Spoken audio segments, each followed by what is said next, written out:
reframe what you say, and we record it in such a way that it becomes an There's anger, sadness, and many unresolved questions tonight in a small town in Louisiana. A 73-year-old black man is dead, shot by 2 white cops. And there are allegations those cops planted a gun near his body. It happened last month in Homer, Louisiana, population 3,800. And tonight, members of the community are at a town hall meeting demanding answers. Our own Sean Calebs has the story. Sean, exactly what is going on in Homer, Louisiana? Well, I think it's safe to say people in that small town want answers. Racial tensions, I think it's safe to say, could not be more elevated. And for those of you who think you know Louisiana because you know what New Orleans is like, well, let me explain. The northern part of the state is far different. The northern part, very Christian conservative. And while many blacks in the southern part of the state, New Orleans, Lafayette, have achieved a great deal of political clout and power, many African Americans in the northern part of the state believe they are still fighting for that recognition and fighting for that piece of the pie. And that certainly is playing a part in all of this tension. It's showing no signs of cooling down anytime soon. And also, this shooting has triggered a massive investigation. This is 73-year-old Bernard Monroe. 3 weeks ago, on February 20th, it was late afternoon.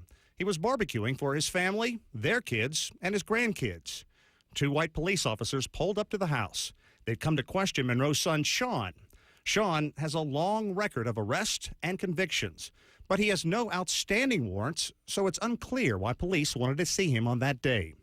Witnesses say when Sean saw the officers, he ran into the house. One of the officers, who'd only been on the Homer police force for a few weeks, chased him inside. What happened next is murky at best. This woman, Denise Nicholson, Sean's sister-in-law, was there. She says 73-year-old Bernard Monroe walked toward the house to see what was going on. So he had his hands, up like this right here. And so the police officer just turned around and just started shooting. Then after he done shot about 7 or 8 times, he gonna holler, he got a gun. Ain't nobody seen no gun yet. Monroe had throat cancer, and it had destroyed his voice. The police department says Monroe was holding a loaded gun when he was shot. The officer who killed him is currently on paid leave. Witnesses that day tell a different story. They insist it was a sports drink bottle, and that after the shooting, the other police officer took a gun Monroe kept on his front porch and placed it near the dying man. I saw the officer pick up the gun off the porch. I said, "What are you doing?" The cop told me, "Shut the hell up. You don't know what you're talking about." As allegations of a police cover-up spread, tensions have only grown worse. The only thing we're asking for is justice and for the truth to be known. 3 investigations are underway. The FBI, the U.S. Department of Justice, and the Louisiana State Police are all involved. Law enforcement sources tell me there are a huge number of investigators from as far away as New Orleans and Lafayette. They're taking this investigation seriously. It's a loss for the whole community. Everybody's lost, Hey, Sean, a lot of things happening down there in terms of investigations. I mean, there are a lot of folks investigating this. Tell us about that. Well, I talked with Donald Washington. He's the U.S. Attorney for the Western District of the state, and he said basically officers from the FBI as well as the Justice Department, State Police have all flocked to that area. And what they're doing right now is canvassing witnesses. They want to talk to as many witnesses as they can to get the story as clearly as possible. And Washington also said it's basically a two-pronged investigation. One, they're trying to get all the information, but secondly, it's almost a community relations effort, too. He said he's trying to keep a lid on the rhetoric and all the rumors that have been flying around. Sean, we certainly appreciate it. Thanks a bunch, and we'll be checking back with you for more details. Right now, folks, I want to bring in Chicago Tribune reporter Howard Witt, who's been following this story from the beginning, as well as Denise Nicholson. You saw her in that report, Sean's report. She's a member of Bernard Monroe's family and a witness to the shooting, and she's at the community meeting in Homer tonight. I want to start off with you, Howard. This is, you've been covering a lot of different stories, race for the last several years. And this particular story is interesting. You talked to a lot of different witnesses, and what have they been saying that is unique about this story? Well, Roland, they really tell stories that seem to have the ring of truth. I mean, obviously the authorities are going to have to sort through all of this, but they all tell stories, relate accounts of this that have details that you wouldn't expect people would be able to make up. Such as?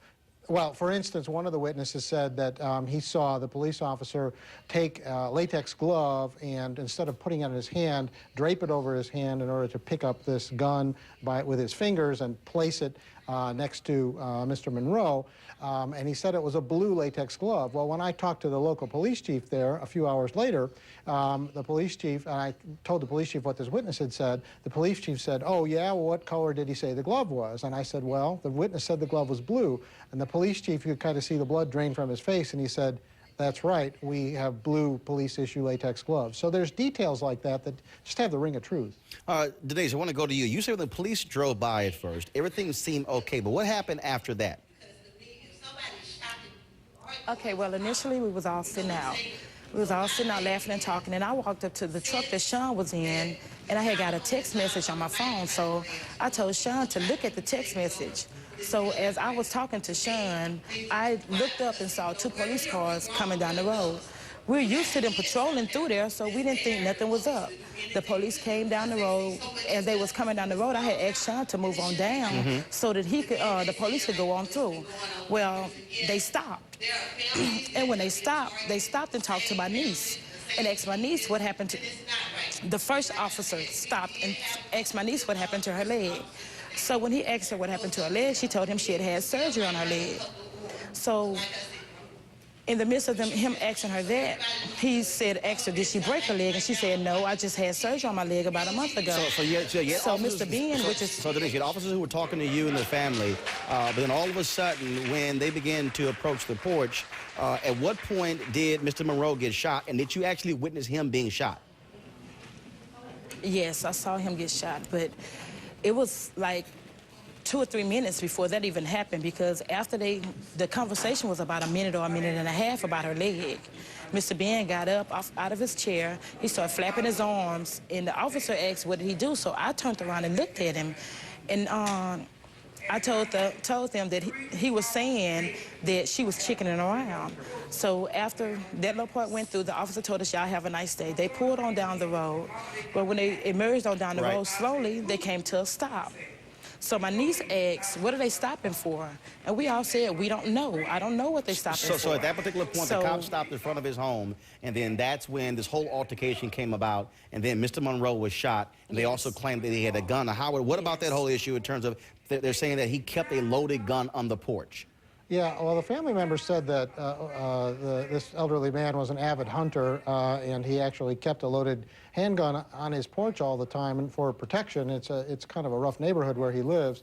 I asked the family when they told me that, I said, you know, gosh, that seems kind of strange. I mean, you had a family party, you had children running around in the yard. Isn't that dangerous to keep a loaded gun on the porch? And they said, well, it was his practice and his routine, and all the children were trained and learned not to go near that gun. But that's the gun that's in question, because all the witnesses say that he wasn't holding that gun, he wasn't anywhere near that gun, but the police would have been able to see that gun sitting on the porch, and that's the gun that the witnesses are alleging that the police then picked up after Mr. Monroe was shot and placed next to his body. Howard, hold tight 1 second. I'm going to come back to you because we'll talk to the mayor of the city when we come back. Denise, I know you have to get back to the meeting. We certainly appreciate you participating tonight. Thank you so very much. Folks, we've got much more on this particular story as we talk with people